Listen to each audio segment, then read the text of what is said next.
y'ubuzima bongeye no gutangaza ko bagiye gutera ikindi cyorezo kidasanzwe mu isi yose. Reka dukurikirane aya magambo y'aba bose bahamya iby'icyorezo kindi kigiye kwibasira isi, bakavuga ko kizaba kirusha COVID-19.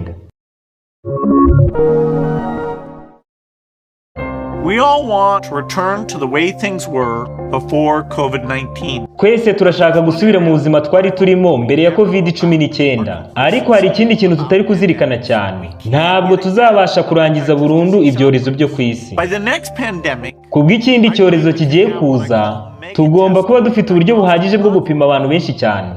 Ni uburyo buzaba bugomba gukwirakwizwa ahantu hose byihuse, kugira ngo byibuze tuzajye tubasha gupima 20% by'abatuye isi yose mu cyumweru kimwe.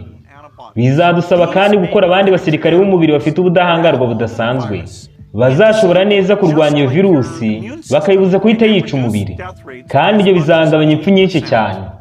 Tugomba kandi kuzahita dukora urundi rukingo rushya byihuse. Urukingo rugizwe na mRNA.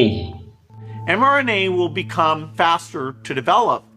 Urwo rukingo rumeze gutyo birihuta kurukora, rukabikika neza kandi rugasaba igiciro gito.